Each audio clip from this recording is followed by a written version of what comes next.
Y ahora quiero que me acompañen a Santiago, la carta del apóstol Santiago, el capítulo 4 y el verso 4. Oh almas adúlteras, ¿no saben que la amistad con el mundo es enemistad contra Dios?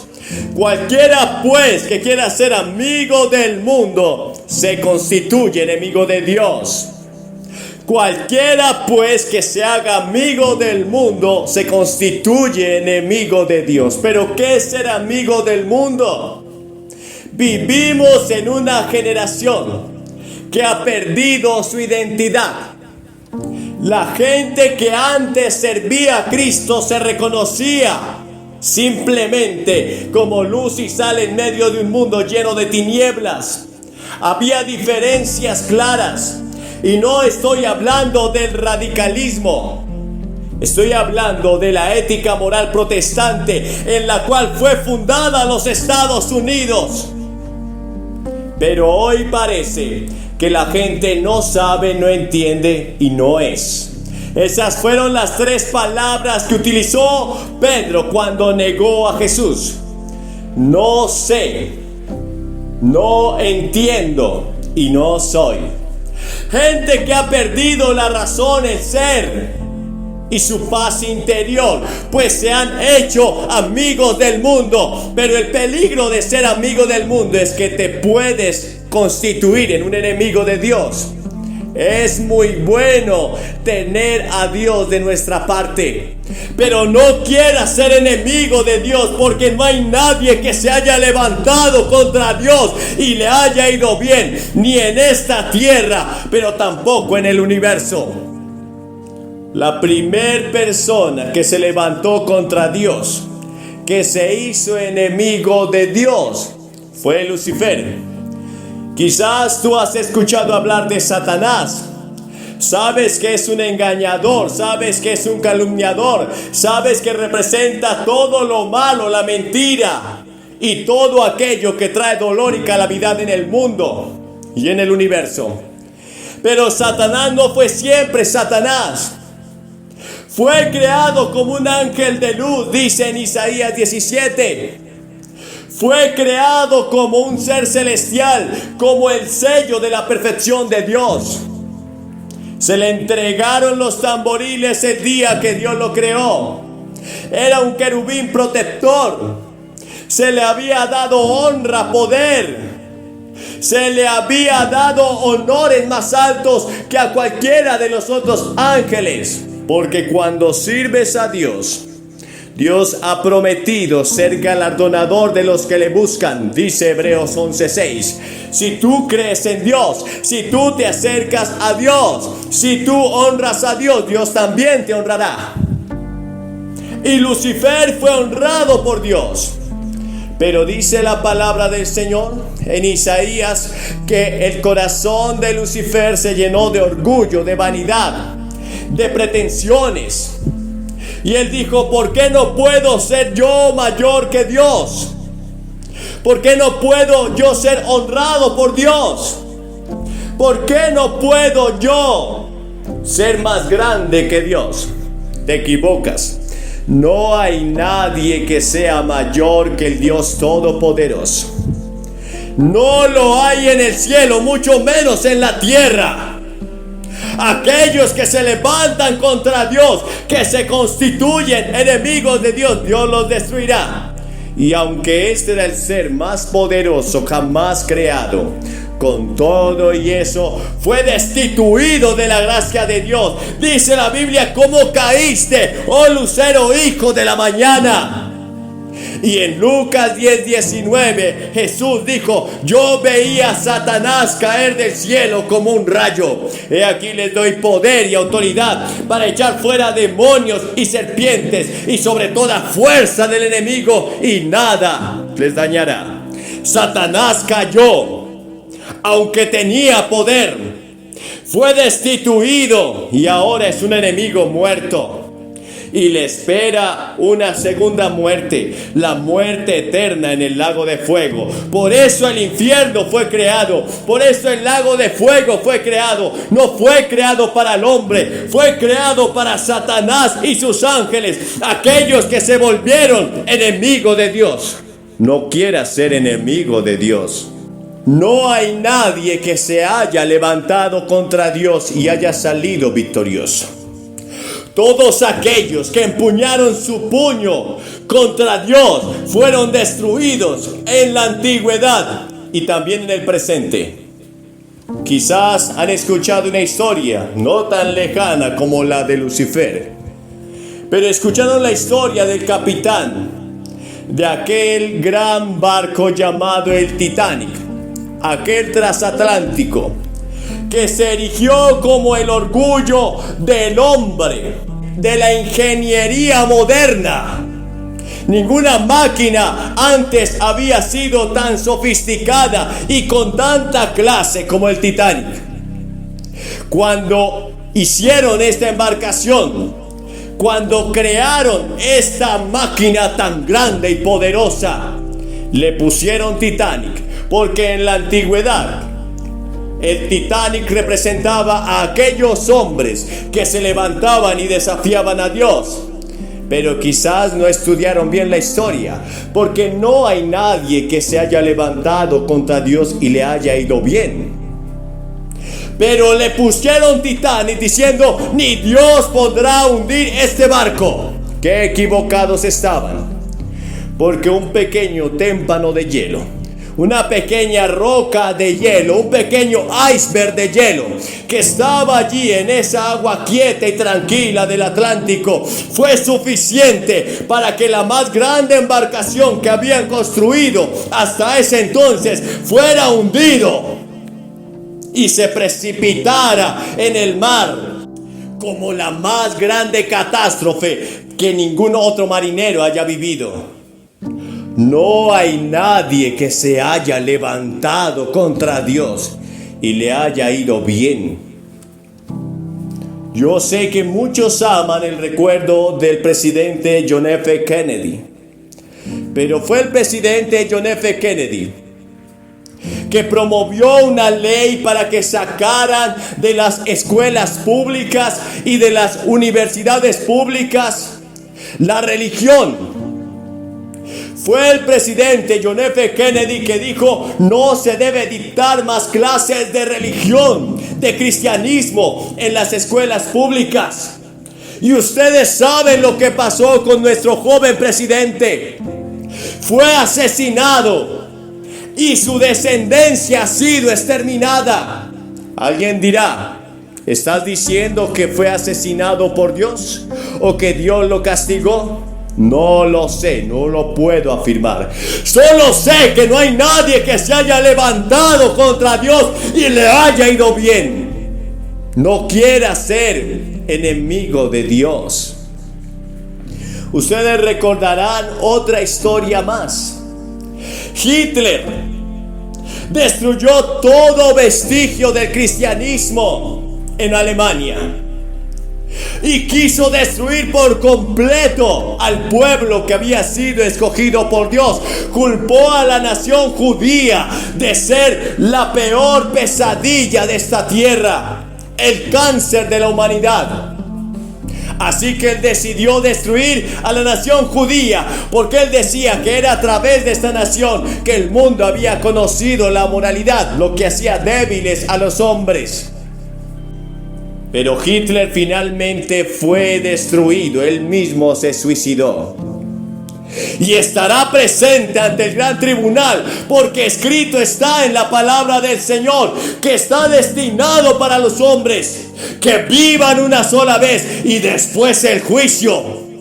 Ante mí se doblará toda rodilla, ha dicho el Señor, de los que están en los cielos y en la tierra y debajo de la tierra, y toda lengua confesará que Jesucristo es el Señor. Un día veremos a Stalin allí, arrodillado ante Jesús, el mismo Stalin que destruyó a toda la iglesia cristiana en Rusia, El mismo Stalin que destruyó catedrales católicas, ortodoxas y persiguió todo vestigio de la idea de Dios en su país.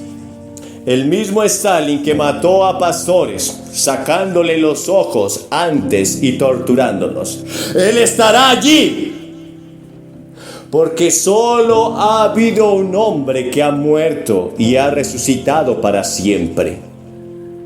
En la Biblia aparecen personajes que murieron y resucitaron como Lázaro, pero Lázaro volvió a morir. Pero solo hay uno que al tercer día se levantó.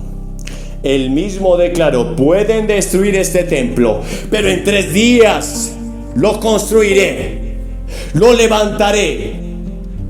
Y cuando fueron las mujeres a ungir el cuerpo muerto de Jesús, ese primer día de la semana, no vieron a nadie allí, sino a un joven que les dijo: Él no está aquí, Él ha resucitado. Les presento en este momento la mayor historia, la mayor noticia que el mundo jamás haya conocido. Jesucristo no está en la tumba, Jesucristo está vivo y vive para siempre y por los siglos de los siglos.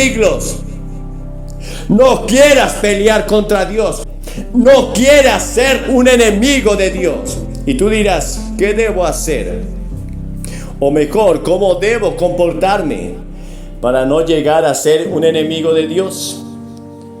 Lo que leímos allí en Santiago dice: cualquiera que se haga amigo del mundo se constituye enemigo de Dios. Pero quiero que vayan a la primera carta del apóstol Juan, y allí nos dará un listado más grande. Lo que Dios dice de aquellos que se constituyen enemigos de Dios. Primera de Juan 2:15 dice: no améis al mundo, ni las cosas que están en el mundo. Si alguno ama al mundo, el amor del Padre no está en él. Pero ¿qué es amar al mundo? Verás, constantemente los seres humanos han empuñado su ira contra Dios. Constantemente el hombre ha intentado ser totalmente independiente de Dios. La idea del cristianismo nunca caló en el corazón de nadie. Dios ha provisto milagrosamente que su nombre persista y prosiga por los siglos de los siglos. Primero fueron perseguidos por los romanos. Después fueron perseguidos por los que querían sincretizar la iglesia cristiana con las religiones paganas del mundo. Después todos aquellos que quisieron protestar en lo que ellos llamaron la nueva religión mundial o católica, ellos fueron destruidos en la hoguera, como John Wycliffe, como Juan Calvino y otros más. Algunos no fueron muertos en la hoguera, escaparon, como Martín Lutero. Pero siempre hubo persecución, porque el mundo se va tras las modas. Hemos vivido modas revolucionarias. Hemos vivido modas marxistas y comunistas. Hemos vivido modas de las ideologías. Y cada día el hombre intentará alejarse de Dios por medio de las modas. Y el Señor dice: cualquiera que ame al mundo, que ame esas modas, que ame esas filosofías, se constituye enemigo de Dios. Y el amor del Padre no está en él.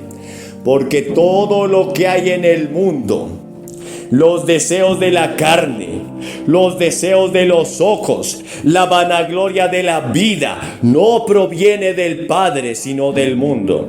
¿Sabías que cuando Jesús enfrentó la tentación que se describe en Mateo capítulo 4, Jesús fue tentado a través de los deseos de su carne, los deseos de sus ojos y la vanagloria de la vida?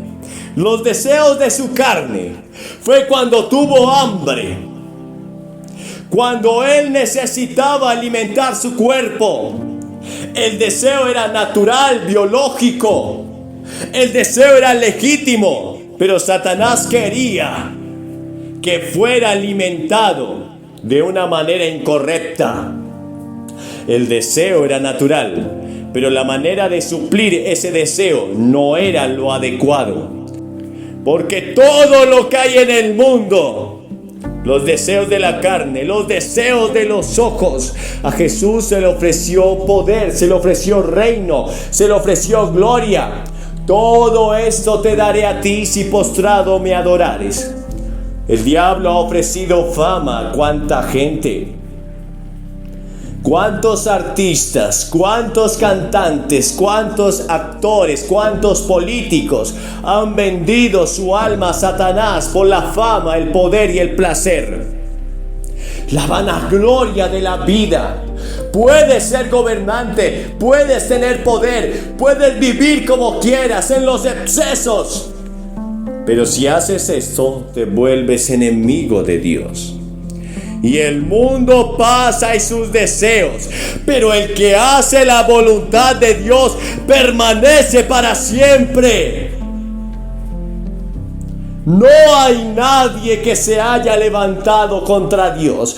No hay nadie que haya abandonado a Dios, a quien le haya ido bien. No conozco a ninguno. No existe alguno. Puede ser famoso o puede ser un ciudadano normal, pero no conozco la historia de alguien que le haya dado la espalda a Dios, que haya declarado palabras en contra de Dios, a quien le haya ido bien. Todos aquellos que en el tiempo contemporáneo quisieron negar la existencia de Dios, que quisieron postular filosofías ateas, hoy están en la tumba. Algunos se mataron a sí mismos, tomaron su propia vida en sus manos. Algunos otros fueron asesinados y algunos otros sus familias destruidas. En la antigüedad vemos el mismo caso. Amán se levantó contra el pueblo de Dios. Y si tú te levantas contra el pueblo de Dios, el pueblo de Israel o la iglesia de Cristo te están levantando contra el mismo Dios. Amán se levantó contra el pueblo de Dios y fue destruido, fue ahorcado en la propia horca que había levantado de 40 codos o 27 metros de alto. Toda su casa fue destruida. El pueblo de Amalek se levantó contra Dios y todo el pueblo fue destruido. No hay nadie que se haya levantado contra Dios. No hay nadie que se haya hecho enemigo de Dios. Ahora, algunos lo hicieron razonando totalmente. Deliberadamente lo hicieron. Declararon ser enemigos de Dios.